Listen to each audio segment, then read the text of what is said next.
Here. All right, so thanks for attending, everyone. Nice full crowd today. My name is Dr. Joshua Kelly, one of the guest lecturers on this cruise, and my expertise is geology. And I'll talk a quick slide about me, where I'm from. But in a bit of, I woke up to some pretty wild news this morning out of Russia. There was an 8.8 magnitude earthquake off the coast of Kamchatka, Russia, which is, I believe, the 6th largest recorded earthquake in human history. I just checked my phone, and there's tsunami waves, but not the tsunami waves like you've seen on La Palma on Netflix or anything like that, but the tsunami waves that were generated actually just hit Northern California. Again, like 2 feet, nothing crazy. So just a bit of recent news that happened literally like 8 hours ago. But today we are not talking about earthquakes, although if you do want to talk about earthquakes, we could do that another time. Today we're going to be talking about fjords, because that's really one of the main reasons to go on this cruise is to check out these fantastic geological features in Norway.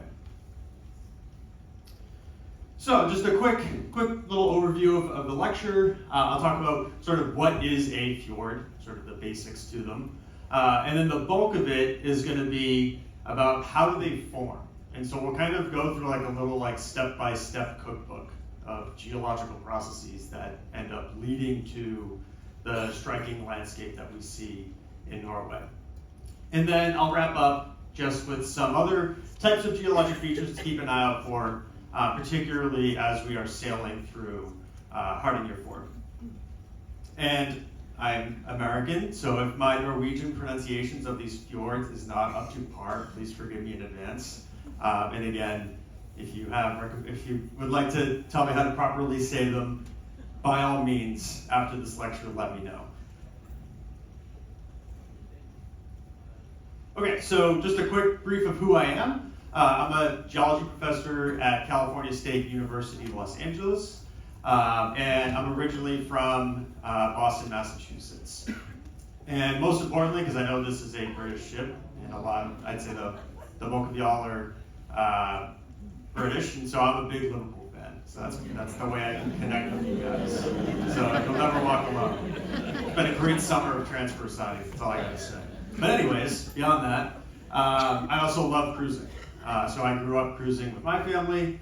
I've cruised for work, mapping the ocean floor, and so it's really cool to sort of connect both of the things that I do professionally with sort of my personal enjoyment. And these are photos taken from my time up on the Juneau ice field, and that's going to be my subject of my second lecture on Saturday, is about what it's like to live and work on an ice field and do sort of glacial research. And so on the left was the first time I successfully climbed a hill with skis on, which I didn't know you could do. Because I never skied growing up, and I was like, what do you mean I have to get up that hill with a 30-pound pack and skis on? So very excited to have accomplished that. And then on the right is just collecting data that I'll talk more about. But that is the subject for Saturday's lecture. Okay, so what exactly is a fjord by definition? It's essentially just a very long, very deep, narrow body of water. So if you look at sort of the depth of the water, that depth is a lot deeper than it is wide. And that's really sort of unique and characteristic to a fjord.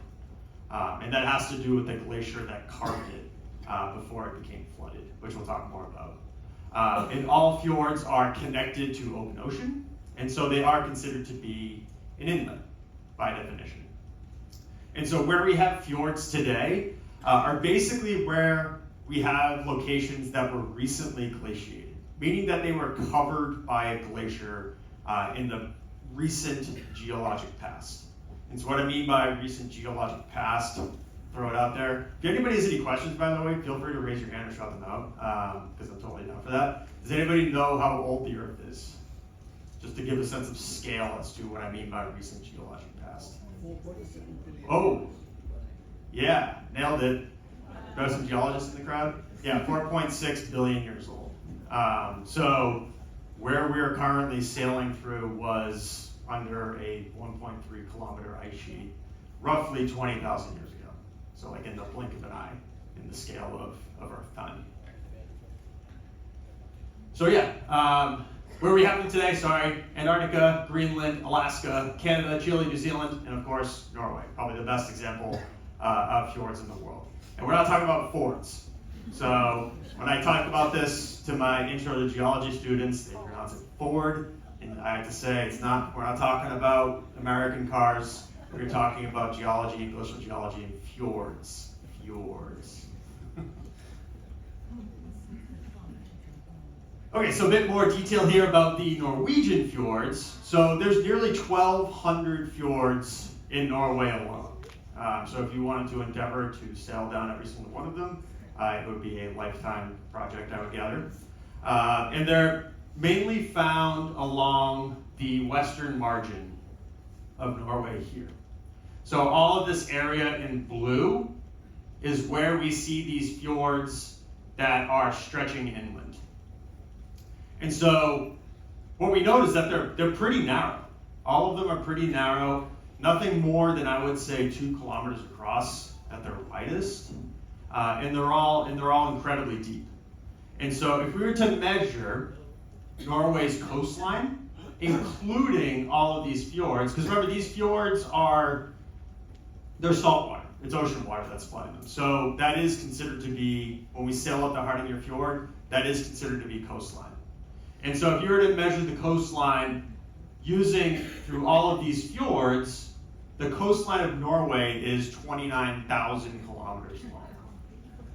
If you were to just sort of say, we're not going to include all these fjords, this is the coastline here, then the coastline would only be 2,500 kilometers, so an order of magnitude less if you didn't include those fjords. So incredibly prominent component of really a bulk of Norway's geography are these fjords. And so where we are currently sailing through is the North Sea. Thankfully, calmer than I expected. Although it is interesting, like weaving and bobbing up here as you're lecturing. And so we're making our way up to the North Sea, and we're going to Bergen. Bergen, not necessarily located within a fjord, but then we're gonna come back out this way into open ocean, and then we're gonna swing right, and we're gonna make our way through the entirety of Hardanger Fjord, and we're gonna make, I have a zoom in map right here. So this map right here is showing this area in higher detail. So we're going from Bergen, we're coming out back into open ocean, and then we're gonna swing back up to the northeast, through Hardanger Fjord. That's going to be the bulk of Thursday.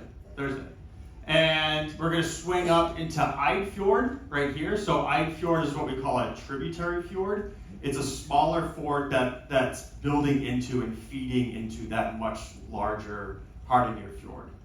And so up in Eidfjord is where Alvik is located.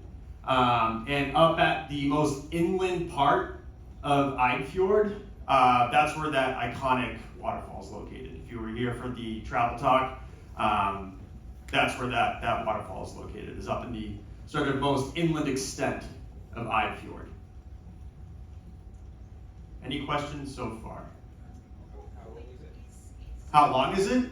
It's about, I think it's 189 kilometers. Yeah.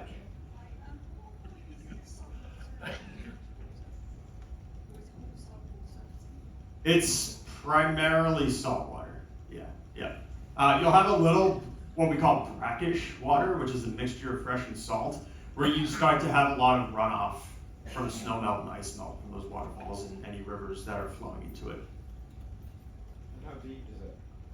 At its deepest point, it's 850 meters. Okay. So what is sort of the global importance? Why should we care about them, other than they're a great place to take a cruise through? They are the Norwegian fjords are a UNESCO World Heritage Site. And so in order to become a UNESCO World Heritage Site, you have to satisfy some of their criteria, of which there are 10. And so what the fjord satisfies is criteria 7 and 8. So I'll just read them verbatim and then give like the explanation that is easier. So to contain superlative natural phenomena are areas of exceptional natural beauty and aesthetic importance. It looks really nice. It's a really nice landscape. People like to go see it. It has an important sort of tourism aspect to it. The reason that we're all here. To be outstanding examples representing major stages of Earth's history, including the record of life, significant ongoing geological processes in the development of landforms, or significant geomorphic or physiographic features. So what really catches my eye here is significant ongoing geological processes. This is basically the textbook example of glacial geomorphology in the formation of fjords. One of, like I mentioned before, one of 6 places in the world where these fjords are being actively formed. They formed not only 20,000 years ago, and so that's sort of, in the sense of geologic time, that's very recent. That's more or less an ongoing process.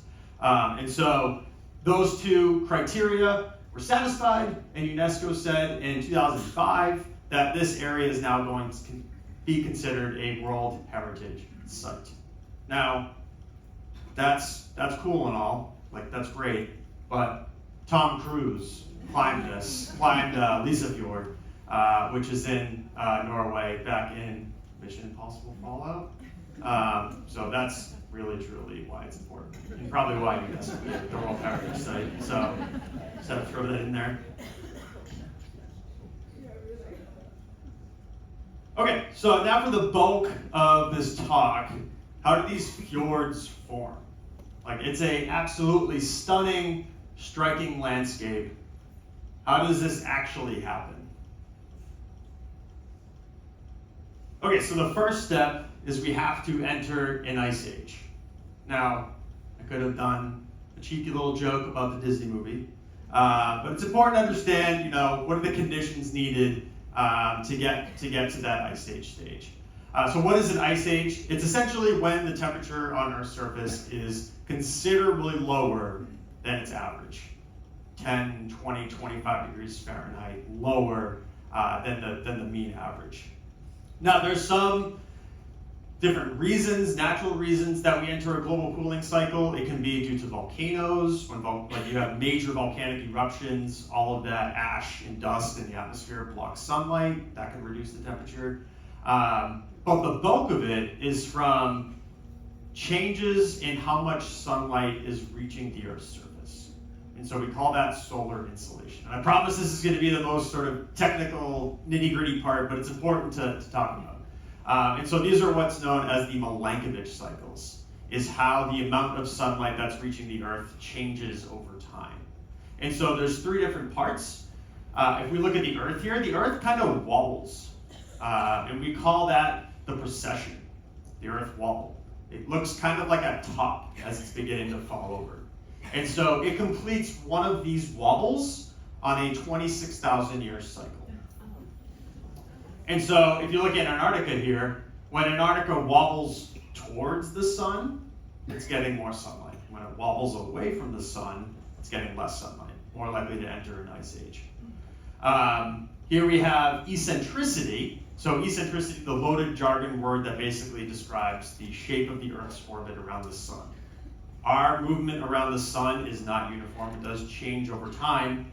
It's very slight. You can see right here, if you see this blue line that's a little thicker, you can see how it extends out and the Earth's orbit gets a little bit farther away from the sun. So at that moment in time, when our orbit looks like that, we're getting less sunlight to Earth. And then finally, we have obliquity. So obliquity is essentially the tilt of the Earth. And so you can see right here, the Earth is kind of going like this. And it's completing one cycle every 41,000 years. And so all 3 of these combine, and they influence how much sunlight is reaching the Earth. And so that's what leads to this, and I promise this is the last chart I'm going to show. Because we're all on vacation, and I don't like charts on vacation. And so what we're looking at here is glacial and interglacial cycles over the past 450,000 years. Anyone gather, how do we know temperature from 450,000 years ago? Fossils, yeah, fossils can help. Yeah, ice cores. ice cores, mainly from Russia, because the gas bubbles that are stored in ice record what the atmospheric concentration was at that particular moment in time that it formed. So yeah, if we look here, we have temperature on the y-axis, so from 10 to 50 degrees Fahrenheit. I apologize in advance for my Americanism. And then years ago, we have today, going back to 450,000 years. And so we see it's quite cyclical. We go from a glacial to an interglacial, where it's warm, and then the temperature dips back down. We're in a glacial stage where it's really cold, interglacial, glacial, so on and so forth. And we are currently in one of these interglacial stages, because there's really not a lot of glacial ice on Earth as it is today. But if we look at the last 450,000 years, something will eventually switch, and we'll go back into being into an ice age.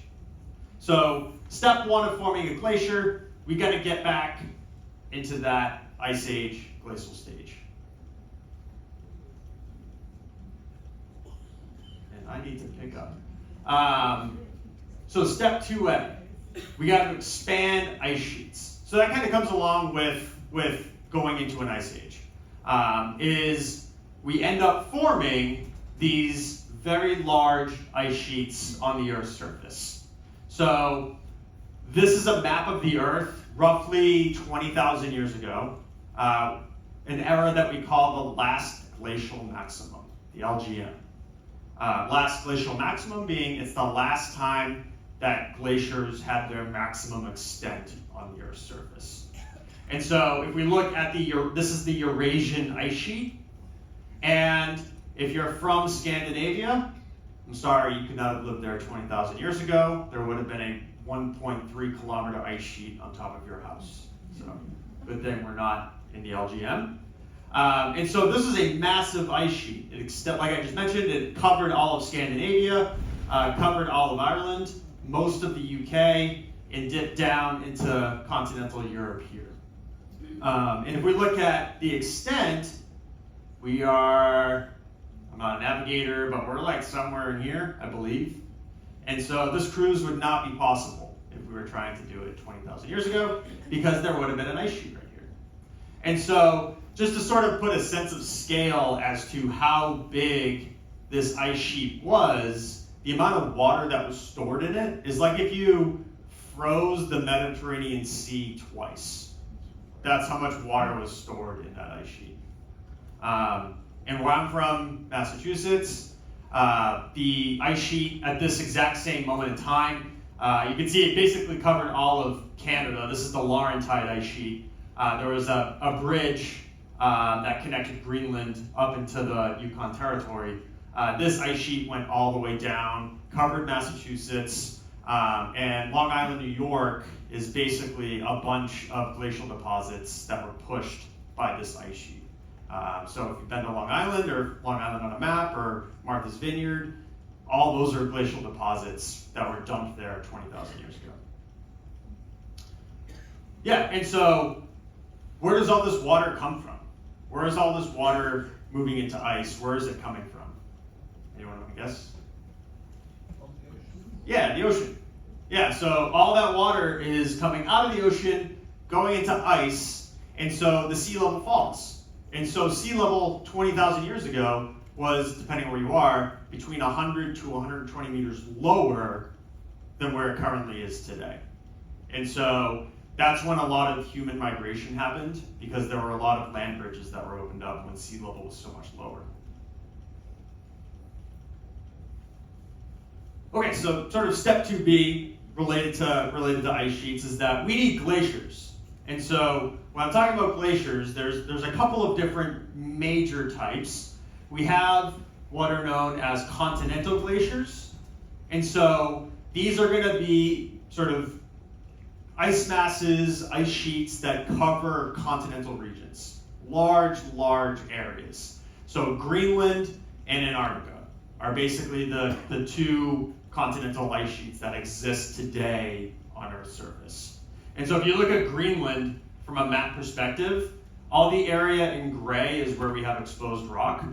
The rest of Greenland is buried underneath that ice sheet. So that's a continental glacier. What we care about from a fjord perspective are alpine glaciers. So alpine glaciers are much smaller. They're found in alpine valleys, and they're typically found at very high elevations. So where we have these continental glaciers, they're found in really cold regions, Greenland and Antarctica. Very cold, doesn't really get below freezing whatsoever. But these alpine glaciers can exist in more temperate regions. Think Norway, think Alaska, where it can get pretty warm in the summer. And so these are the glaciers that we care about with regards to the formation of fjords. Okay, so we have our alpine glaciers flowing. What's step 3? They gotta move. And so glaciers move, and they move actually at a pretty quick rate. I measured the velocity of a glacier up in Alaska, and I'll present that research, those results on Saturday. This is a fantastic sort of time series here. This is showing satellite data that was captured by Landsat, which has been orbiting Earth since 1974, and has provided really significant insight into how the Earth's land surface is changing in present day. And so what we're looking at here are these alpine or continental glaciers in blue, if they're moving through the mountains. Alpine or continental?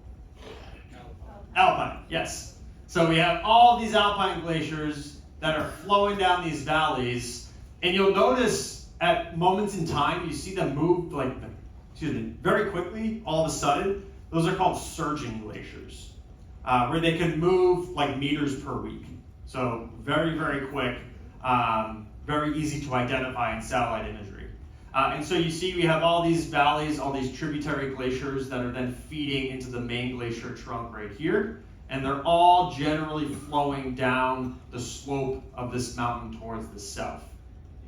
And you can see all of this debris that's also being pushed by that glacier as well. Now, the reason that these glaciers move so quick, so suddenly, is if they're experiencing melting at their base. So the glacier is essentially riding on top of land, and generally speaking, that the contact with the land is going to have a lot of friction, so you wouldn't really expect a lot of flow to happen. But what does happen is melting. And so the base of that glacier melts, creates a really thin film of water that we call meltwater, and it basically allows that glacier to slide. It's almost acting like a lubricant, allowing that glacier to flow down slope.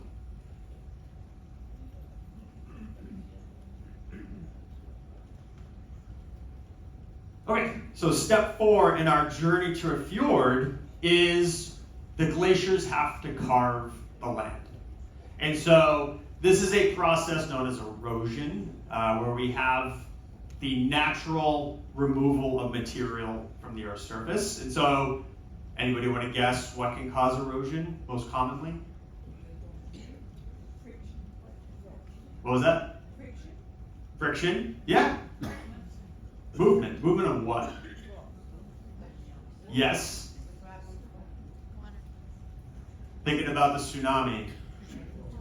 Water. Yeah, so movement of water is the most common sort of erosion agent, but water can't really remove more than like sand-sized material, maybe some gravel, if it's really moving. Glaciers are incredibly dense, a lot denser than water. So when you got a 500 meter to 1 kilometer thick glacier moving down a valley, it's going to be plucking boulder-sized material. Everything from mud all the way up through boulder-sized material, it's going to be plucking and eroding from that landscape. And so those boulders that do get eroded eventually fall out of the glacier, and those are called glacial erratics. And you probably have those in the UK if you're out hiking in the woods. If you've ever gone hiking and you're just hiking along, you're like, holy crap, there's a house-sized boulder right here. How did that get there? Evidence that there was a glacier there at one moment in time, because that's really the only thing that's going to move something that big. And so, yeah, that glacier, as we just saw in that time series, the glaciers are constantly moving and flowing, and they're basically acting like sandpaper on the earth, and they're carving away what we call a U-shaped valley. And whenever you see a valley that has this very characteristic U-shape to it, it was formed by an alpine glacier. The only other type of process that can form a valley is going to be a river that's down cutting, like the Grand Canyon. And that forms more commonly a V-shaped valley, much more sort of sharp bend at the bottom of the valley. And so you can see that sort of in GIF form here. We have a river valley, small V-shaped valley there, but then the glacier comes in, it starts flowing. You can see all that debris at the base. All that debris gets removed, and we're left behind with that U-shaped valley, often called a trough, a glacial trough.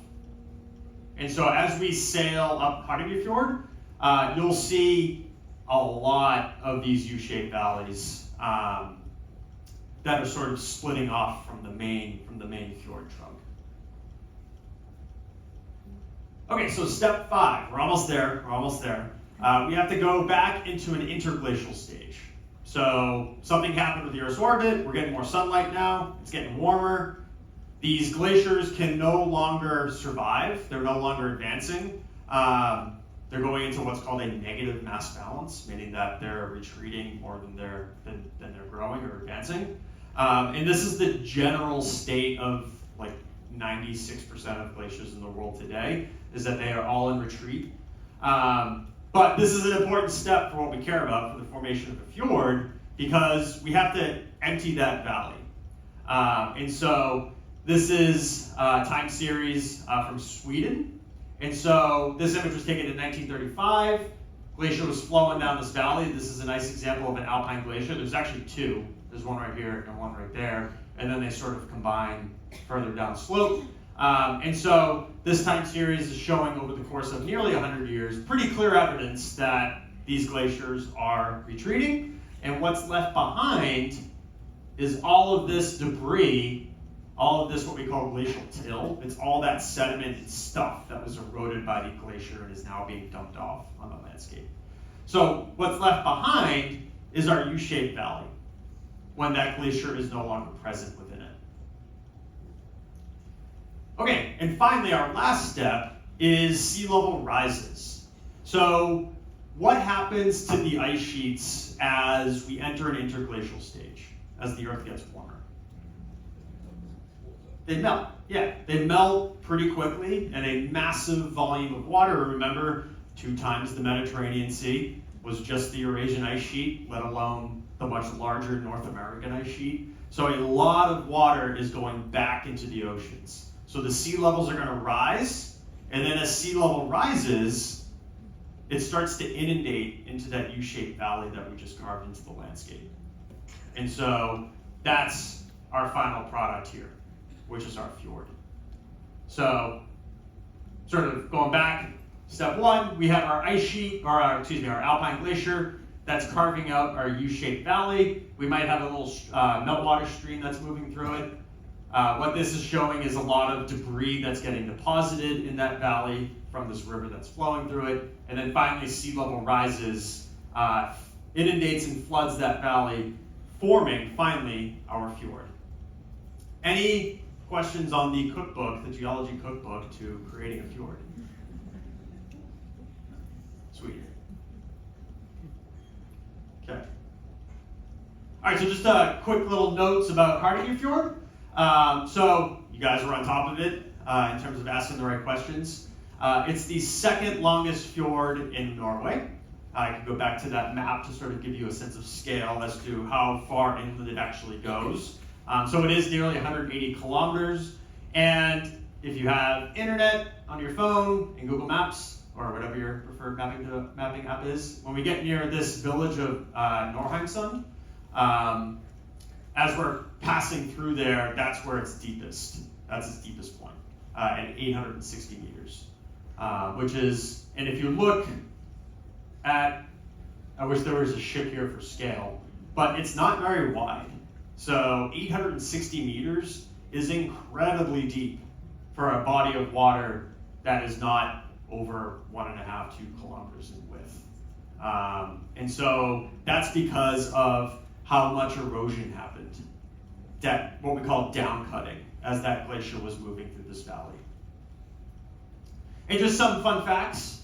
Thomas Cook, he was the first to lead cruises to where we're going, starting in 1875. So I feel like we should have a 105th birthday party to cruises to Hattingen Fjord, because it is. Cruise directors, let's do that, do a deck party for that. And it's also known as the fruit orchard of Norway. So I don't know what everyone's doing in Ulvik, but my wife and I are planning on going up to there's like 3 fruit orchards and they make cider. And so we're pretty excited for that. Apparently, most of the flanks of the fjord, of Hattingen Fjord, are used for growing apples primarily. Okay, so just a quick few other geologic features to keep an eye out for while we're sailing through the fjord on, again, Thursday. Look out for hanging valleys. So this is Yosemite in California. And what a hanging valley is essentially would we call that a U-shaped valley? That looks like a U-shaped valley to me. It's got a nice U shape to it. So that U-shaped valley is hanging above this U-shaped valley by 600-700 meters. It creates this dramatic, striking waterfall in Yosemite National Park. So what's actually happening here is that Yosemite was glaciated not that long ago, and there was a glacier right here. There was an alpine glacier that was flowing down this mountain, down the Sierra Nevadas, and it was flowing and sort of coming into contact with another glacier that was right here. And this glacier down there, I don't know for sure, it was either flowing into this slide or out to you. I don't know the exact direction, but that's the axis. And so this glacier was a lot thicker than this one. This glacier was feeding into this glacier, but now we're in an interglacial stage. All the glaciers are gone, so what we're left behind with is the U-shaped valley from the smaller tributary glacier that is so much higher above in elevation than the U-shaped valley down here. And so that creates what's known as a hanging valley. And these hanging valleys are what lead to, in today's sort of Earth, these very dramatic waterfalls. Because you have essentially, so this is Fjords, and it's what the travel expert was talking about for a shore excursion when we're in Ulvik.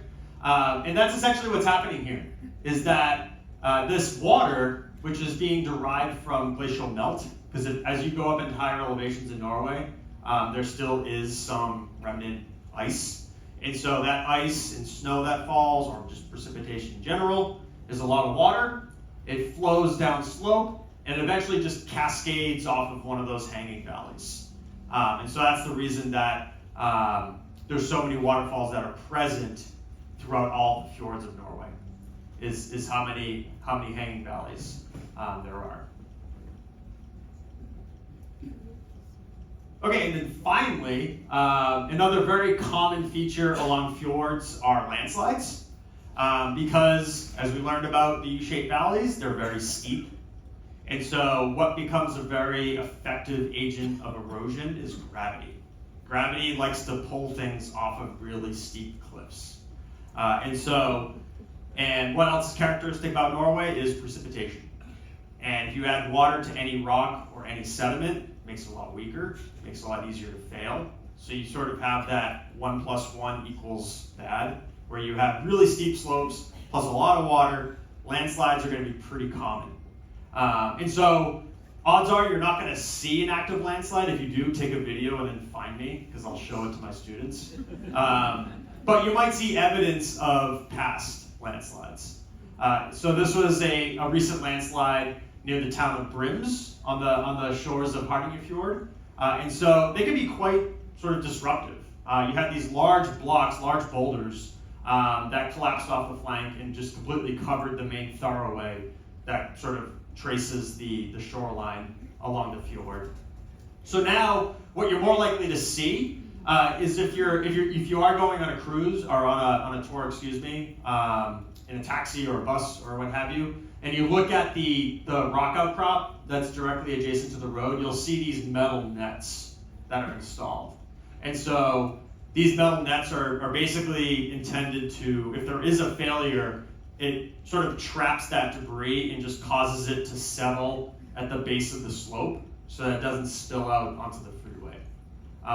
So you probably won't see a landslide, but you might see landslide deposits if you see a big sort of pile of debris at the base of the slope, or you might see some of those prevention measures as we're sailing through.